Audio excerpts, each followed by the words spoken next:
Hey everyone, it's Brandon again. Today we have a little bit different of a video. The reason why I wasn't here for last week's regular league race live stream was because I was taking part in the GT World Challenge Asia ESports Championship race at Spa.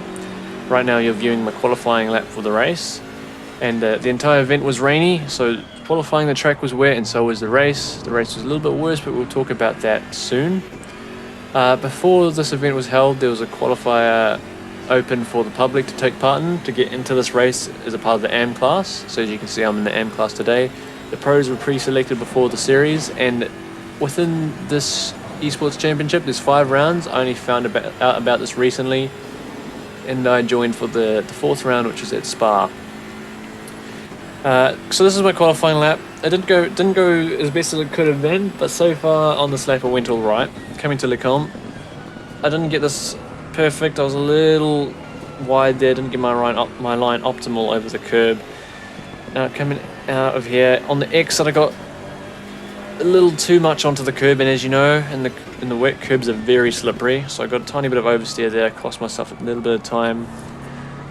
Not too bad through here, but a little bit of wheel spin. I had to drop off the throttle just very briefly. So not the perfect line through there. There was a decent length of time for qualifying. I can't remember exactly how long, but I think out of the entire thing I only managed to get 2 complete laps in, and one of them being pretty useless. I didn't drive very great, but this was my best lap of the session. Through here wasn't too bad. Held my line fairly well through here. A little bit of oversteer, but it wasn't too much. Coming to the end of the circuit, this is one of the more dodgy parts with this car. As you can see, oversteer on the curb there. On the entrance there's a puddle that the car seems to aquaplane over. Yeah, it's not easy driving the wet, I can tell you that.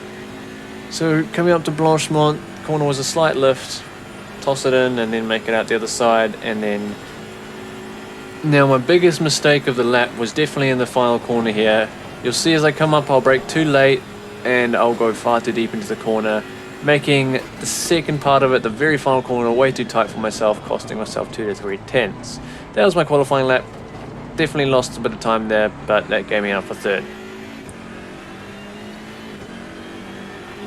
Just before we get into the video, if you don't already have a set of Corsa Competizione, or maybe you have a friend that's looking to get it, then I'd suggest you come to Anima.com, where they have the best prices on many digital products. Over 10,000 of them. There's games for PC, for PlayStation, Xbox, Nintendo. They also have gift cards, game points, and you can also buy software on their website at the best prices you'll find. At the moment they have a Black Friday sale, so there's a lot of really nice discounts, as you can see on the home page here. And then as we go to the store page, you'll find plenty of categories on the left there. We can scroll down just a little bit, you can see some of the discounts already. And right here there's Dirt Rally for only 78 cents. And if we go to the racing game category, we can already see some really familiar titles. And then here we go, there's another one, Dirt Rally 2 for only $9. That's really cheap. So as I was saying at the start, if you want to find a set of Corsa Competizione for a discounted price, the best price you'll find, just search at the top of Anima.com, it'll come up in front of you. And as you can see right now, it's 70% off, so that's a lot. If you want to get it, if you have a friend that's interested, then I'd suggest showing them this now and head over to Anima.com and you'll find a set of Corsa Competizione at the best price you'll find it. And just to end this off, when you're in the checkout section, go to the discount code and enter code UNLEASHED to get an extra 3% discount. We'd just like to give Anima a big thanks for sponsoring this video, and now we'll continue with the video. Alright, so here we are coming down to the start finish line to start the race. It's a 1-hour race with 1 mandatory pit stop, and all you have to do is change 1 litre of fuel. That's the rules. So as you see, coming down to the start, I'm starting in 3rd. There's a Porsche alongside me on the left here, which those have really good starts, and BMW not so much, but I kept it here on the inside. It's a little bit cautious, I didn't want to touch the Mercedes in front of me. But there we go, nice clean through Rouge and Raidillon. And I have a lot of speed in the straights. The BMW is really good in the straight line, but another thing that's assisting me with straight line speed at the moment is the fact that I'm on my qualifying setup. I accidentally left my qualifying setup on for the race. So, brilliant move from me. I only had about 4 laps of fuel left in the car, maybe 3. And obviously my car was set up for qualifying conditions. I spent too much time trying to get my pressures sorted for the race that I completely forgot the fact that I was actually on my my qualifying setup. So that was a really disappointing thing. When I was on my formation lap, I noticed my fuel was only 15, or was it, I think it's 16, 17 litres. That was a very frustrating moment, realising that my race was pretty much a comeback drive right from the start. So my goal right here was try to get to the front, get the few laps I can do with the amount of fuel I have, and obviously take the fuel in the pit stop, which is, I think it was about 24 seconds for the entire stop, which is about 4 seconds slower than, 24 seconds slower than the pit stop should be if I only had to add 1 litre of fuel. So I've lost about 24 seconds in the pit stop. I can't remember the maths exactly. It's about 21 to 24 seconds I lost in the pit stop alone. So right from then it was a comeback drive. You'll see this is the first lap. I'm coming to the end of the lap now. Second place, I was quite happy to at least make one position off the start, but the BMW, it's really good in the straights, but it sucks in the corners, particularly in the wet. The BMW is really good at Spa, the wet not so much. At least it's fairly stable until the end of this race. So the final corner of the first lap, the Ferrari in front of me takes basically the line I did for the qualifying lap I did, a little bit too deep.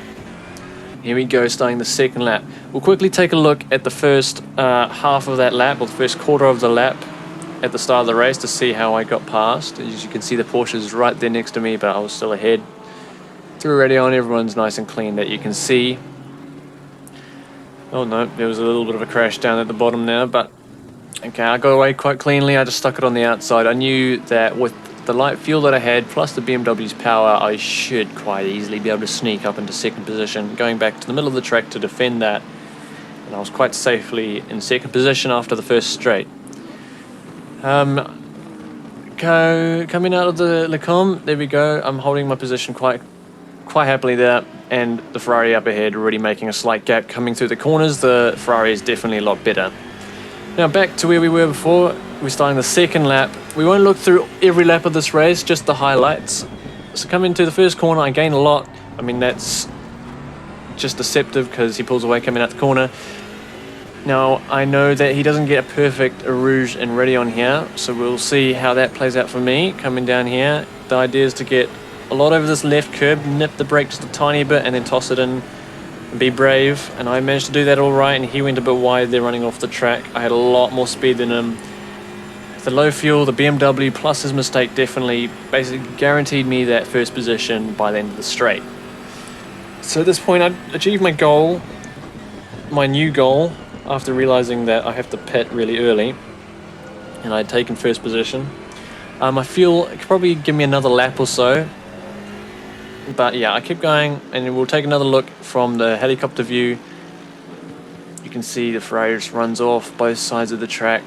Yeah, you can't really keep his foot down once he takes the track like that, or you'd be gaining time illegally. And I snuck through and pulled away on the straight. There's no ways he can come back at me, at least right here. Guaranteed that first position for the rest of this lap. Because through the corners, as long as I can keep the car wide and defensive, he can't get through. And the straights, I'll just pull away again. The thing is, if I'm behind a car, I just have to rely on them making mistakes because I can't keep up to the corners. So this is back on that lap we just were on the second lap, the end of the second lap now, and I decided I hadn't made much of a gap on the straight. I'm just going to pull into the pits and get this pit stop done with.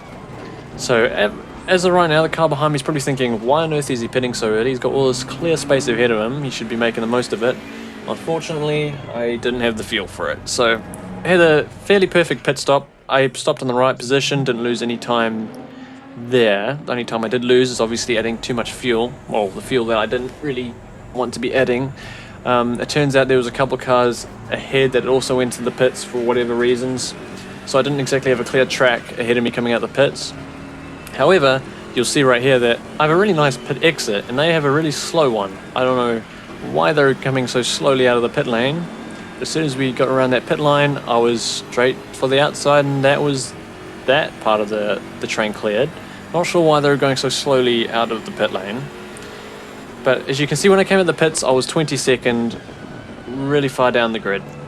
And then this Audi didn't take the right line, he went off the track, and I got another position out of that. So now I have some clear track ahead of me to figure out what I'm doing. Now we're going to have a look a little bit later in the race. I made a couple more overtakes on track. Most of my overtaking was done with other cars in the pit lane, and McLaren got a little bit sideways, and then you can see on the little leaderboard on the left it updated. I went to 19th. This McLaren's actually 18th, and then I moved up to 18th after that overtake. And we'll probably see a couple of other on-track overtakes I made. Here we go, there's another McLaren up ahead of me. I was in 13th position at this point. The cars behind me that I'd overtaken that you haven't seen is probably because I overtook them when they took their pit stops. I'd been gaining on the track. I'd been making some fairly decent lap times. But as the race progressed, the car became absolutely awful to drive. It was atrocious. It was barely drivable. And there was some really, really strange behaviour happening. As you can see, the car was basically just floating through the corners, and it was just a nightmare to drive. A lot of drivers were having struggles. But the fact that I had my qualifying setup on just really didn't help. And then we had this Mercedes randomly pull off to the left there, and there was no real reason behind it. He just seemed to have had enough, and he just pulled off and let me through. Not only that, we're on board with him right now. You'll see he just stops. He holds the brakes and just lets me through. And not only that, in a couple of seconds you'll see that he lets another car through. So whatever the reason was, I've got no idea. This was for position. It's not like he was a back marker. He just let us through. So okay, well, I got a free position out of that. Right now, as you can see on screen, I'm on 6th position, and we're currently viewing the end of the penultimate lap. We're going on to the last lap. We didn't view most of the race because it was fairly boring. You didn't get to see much on my screen. It was just me in open air trying to get through cars that had gone through their pit stops. I, through most of the race, had been pulling decent enough laps to be able to gain up the field and reclaim positions that I lost. So we're on board with the BMW that is behind me. The BMW that you see in front of me is the car that I'm driving. And the car that we're on board with is in 7th position. This is the battle on the final lap for 6th. As far as right now, I think, yeah, I'm in 6th position. Another thing is the car that we're on board with also pit early in this race, and they accidentally changed their tyres, which you don't need to do. As far as I believe, they changed their tyres, which cost a little more time than I lost in the pit stop. Thing is, with my car, I had my qualifying setup on, which absolutely murdered the tyres, and it was so slow through the corners in the latter part of this race that I was just nervous as I could see him gaining on me towards the end of the race. I thought he was going to overtake me, or at least in the last couple laps or so, but it came down to the last lap, and all I had to do was make my car as wide as possible. So we're going to have to see where, because there's this McLaren here. It made it a little bit difficult for me through that corner. I lost a little bit of time, but let's see, is it going to cost Law some time here through Puhan? Does get stuck behind him, and you can see in front of him I get a little bit sideways. These tyres are finished, but Law does squeeze through and he's back behind me. We're in the second half of the final lap now, but he's right up behind my bumper. I've got no grip on the front end, very slow through these S corners, just patient trying to get the car through without flicking out the rear. Now the most important part of the final lap was to get a really good exit out of here, out of Stavelot, as I believe the corner is called. And he's still right behind me. And the thing is, it's not like the car behind me is a slower car. We're on equal motors, so we're just going to see who can pull it out top at the end of the straight. He's right behind my bumper, but he decides to flick it over to the side, and he actually taps my rear end, getting me sideways. But I come back on the track, back in front of him. Surely he won't take the position back after that. We'll take another look at what happened. It's a little bit of a swipe from the rear there. I don't think it was intentional. He was just looking for a bit of room that wasn't there.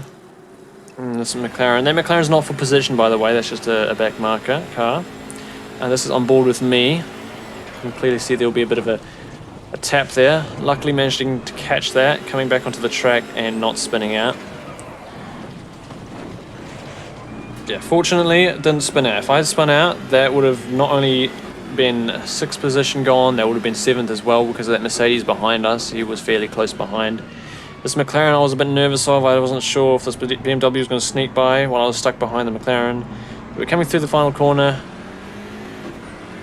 I was kind of shocked that I was still in 6th here, but we come across the line and I keep the position. And I actually get 5th position. I'm not sure where I gained that extra position, but I managed to finish 5th, and I was only about 3 seconds behind the Ferrari that started ahead of me at the start, which is Stanley. He did a very good job. And as you can see, I'm 25 seconds off of the 1st position.